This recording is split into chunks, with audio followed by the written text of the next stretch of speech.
My dear friends, I want to give you a double pack of vampire movies because I can't get enough of the fangbanger action, and I doubt you can too. It's a popular genre. There's all kinds of things you can do with it. And the movies we're going to look at are more on the low down, dirty, street level, nasty, ghoulish vampire and the hunters that love them end of the spectrum. And that's the two-part John Carpenter's vampire series. We're starting with John Carpenter's vampires. So we're starting off already in a good situation because who's involved? Director John Carpenter. I've been a fan of his for a while, going back to the days when I first saw Prince of Darkness, Big Trouble in Little China. I'm a fan of his musical work. His soundtracks are good. His videos are amazing. Even as an old dude, he's still churning out music videos, and they go hard. I recommend check them out. So we get a vampire movie coming from John Carpenter. Sounds good. Who's he got as his anchor? Who's the lead actor? James Woods. James friggin' Woods. This is good. Not only is he based, but he's a fine actor and a lot of fun to watch. Now, the character that he plays here is a vampire hunter who had to off both his parents because a vampire got to them and then they came for him. So he's a bit salty and a little bitter at the world. And he likes a good dick joke, which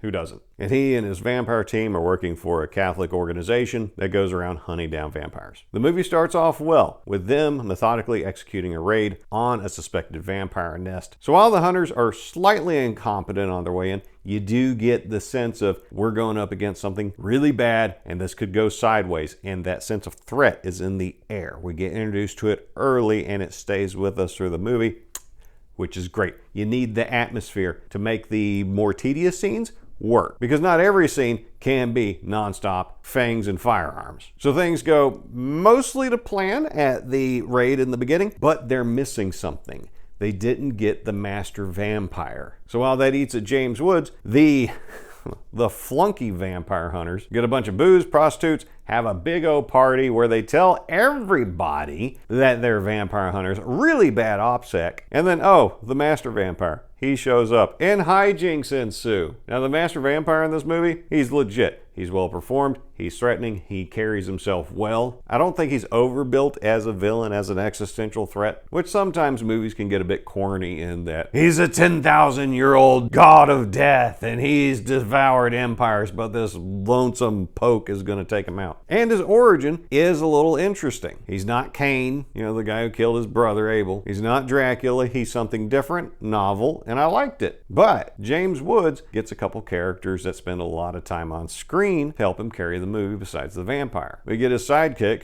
the only survivor of his crew, played by Daniel Baldwin. Daniel does a good job with the role he's given, which if IMDb is to be believed, John Carpenter originally meant for Bruce Campbell, and once my wife mentioned that to me during a commercial break, I couldn't unsee it. The outfit would have been perfect on Bruce Campbell. The way the character's written would have been perfect for Bruce Campbell. The hairstyle would have been perfect for Bruce Campbell. And so unfortunately that detracted from my enjoyment of what Daniel Baldwin brought to the role, which is a different take than what Bruce Campbell would have done. But I think he did good. And he spends most of his time corralling, chaining up, and trying to keep alive the only prostitute the master vampire left alive from the party, played by Cheryl Lee. Now, I'm a fan of her work. She was fantastic in Twin Peaks, Fire Walk with Me, and one of my favorite movies, Mother Night. And she delivers a good performance here as well. The first priest from the vampire crew got taken out by the master, so a new one, a more junior one, comes along. Woods and Baldwin and the priest use the chick as bait for the master vampire because reasons.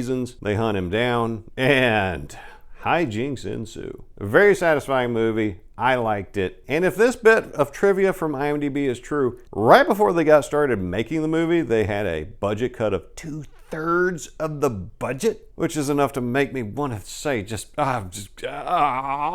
Apparently that made the movie something entirely different than what was intended, but what we got fit into the kind of vampire universe that we saw in Catherine Bigelow's vampire movie, Near Dark, which was excellent. If you like that, then John Carpenter's Vampires is up your alley. Now, several years later, a sequel came out, Vampires, Los Muertos, starring John Bon Jovi of rock band Bon Jovi fame as the vampire hunter. And the movie starts off with, unfortunately, his entire crew had been wiped out as well. So he's got to reconstitute it. He goes around collecting folks, including a guy from Memphis that was obviously a bad idea. And this isn't a spoiler, but he dies in a completely foreseeable way. And this movie, it had me going for a while. It was actually pretty entertaining. You get a lot of wash, rinse, repeat from the formula of the first one, one. And John Bon Jovi, I thought he was doing a pretty good job. And the movie was generally entertaining up until about 60% of the way through. And I don't know what happened,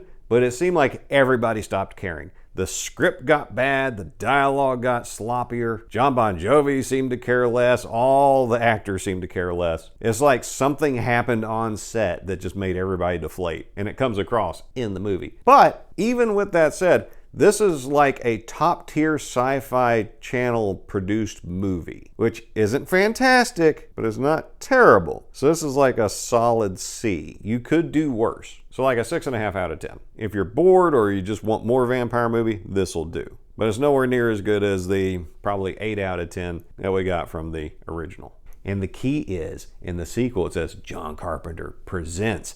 Anytime you see a movie called Director That You Like presents, that tells you they didn't make it and it's a piece of garbage.